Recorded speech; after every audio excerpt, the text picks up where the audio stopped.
Hey guys, Jonah here back with another beer review, another one from the 12 beers of BrewDog Christmas. Yeah, from this box. Now, I thought I'd do a mellow one today. Um, there is quite a mix actually of strong ones and not so strong ones. So I thought I would pick out a not so strong one. Had quite a few beers last night. I think I had 8 or 9 beers maybe, and the last one, which I've uploaded the video today actually, was a 10% stout. So yeah, I thought I'd go a bit mellower today. So there we go. It is the cold beer lager, 3.4%.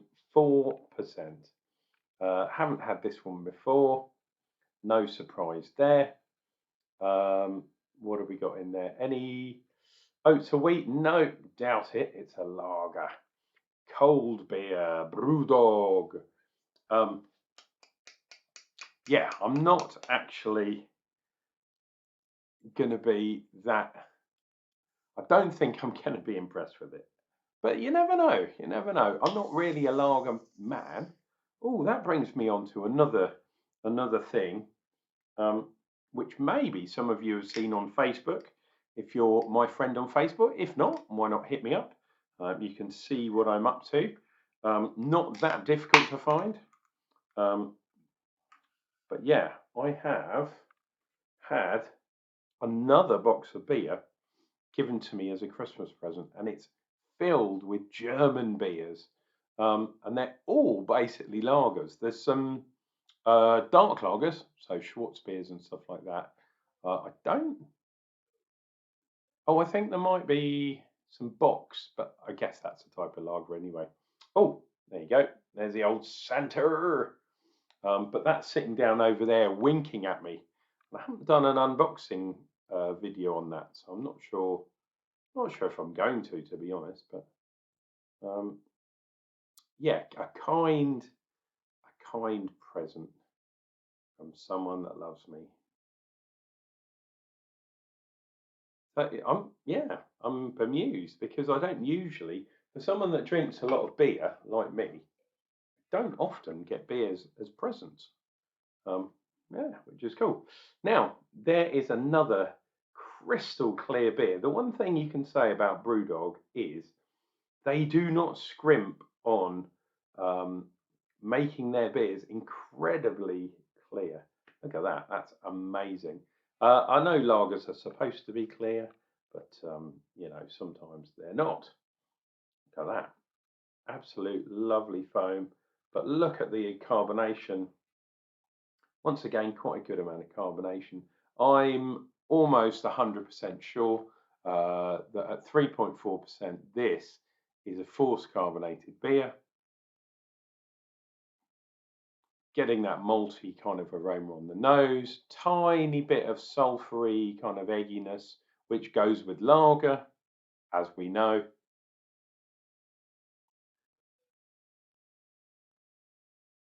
Yeah, a little bit of sulphuriness, a little bit of yeastiness to it as well. Be interesting to know what yeast. I guess it's going to be all in-house yeast. As we know, the story of yeast, especially in Scotland, um, is very much intertwined because of wars and crazy things like that with Belgium lager making, which is interesting. Um, but yeah, you don't see many Weiss beers or wit beers and stuff being made in Scotland. Well, at least not these days. Maybe I need to look back into my history. Maybe I should contact Ron Pattinson, see what he's got to say on the matter. Anyway, cheers and beers. Where are we? Day 3 or day 4? Day 3, I think it is. The 12 beers of Christmas.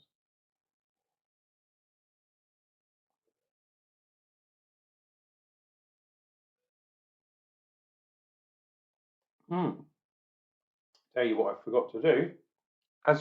When I'm sitting downstairs, I've said this before, but I always seem to forget to do my picture, which is crazy. Anyway, there we go. Maybe I should fill it back up again. At 3.4%, I'm in no worries of getting drunk on this beer. There we go. Let's do that again. Look at that huge head, which is cool. Cold beer. The one thing this beer is not is it's not cold because it's been in the box. It's room temperature, and we deliberately, because I'm a tight ass, because I'm part Scottish, as you well know, dear viewer. If you don't, subscribe to the channel and you'll find out some of these things. Yeah, I don't tend to put the heating over about 15, 16 degrees, that's Celsius, which some people think is quite cold, but I don't think it's that cold. You just put a jumper on like this bad boy. Ah, this was a present as well, so thank you for this lovely jumper. It looks really fab, actually. I'm liking that one. Yeah, so it never really gets super hot in here, even in the summer. Wow, well carbonated beer. So yeah, I know beers cellar temperature sort of, 10-ish, maybe a little bit above 10. Lagers, yeah, should be kept really a little bit colder in the fridge, basically. But I wasn't going to do that with this bad boy. And maybe that's what's happened to create this head. But look at the carbonation still going like a good one. What shall I say? Well, it's a lager. I'd say this is in a Pilsner kind of style. 3.4% is just nuts. But I remember back in the late 80s, possibly the early 90s, when I was drinking illegally with my friends and essentially nicking our friends' dad's beers. Yeah, we're getting things that were 3.5%. That was pretty standard back then. And then throughout the late 90s or mid 90s, we took in the Belgian beers, the French beers, the German beers, and everything seemed to go up to sort of around 5%. Never really got super strong unless you went for the death lagers, the ones with the skulls on the can, or the Carlsberg special brew, which was pretty nuts. I have drunk that.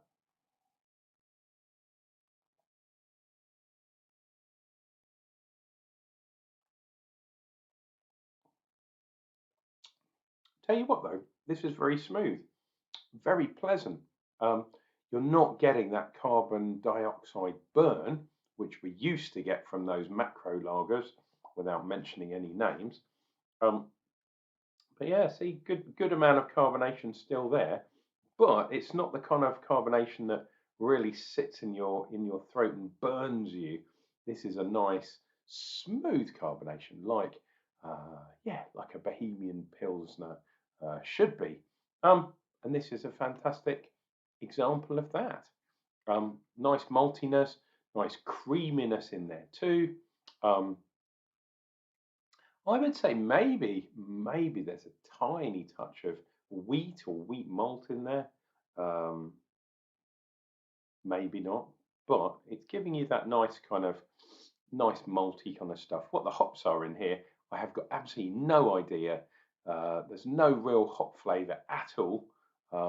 There's a touch of bitterness, but that's just to balance the beer. And at 3.4%, you don't really need to balance anything, because it's never going to be really malty. It's never going to be really hoppy, or very alcoholic. So you don't have to worry about things like that. What you might have to worry about, and I think 3.3 and a bit percent is enough alcohol in there to kill off the nasties and not get poisoned. But some beers, I know some of the alcohol-free beers have had real problems because they don't have enough alcohol in there to kill off infections and stuff in the beer. And I've heard of low alcohol, shall we say, or alcohol free, which really means 0.5% alcohol, getting infections and sometimes exploding So those of you that are silly enough to drink alcohol-free beers, yeah, you got to keep your beers safe. Watch out, especially from these craft brewers that seem to know everything about brewing because their master brew smith is 25 years old and basically doesn't have a fucking clue what they're doing. Yeah, and they have exploding beers. I won't say BrewDog's included in that, although they have had problems regarding quality controls in the past. Not so much these days because it's a multinational omnicorp macro bad boy.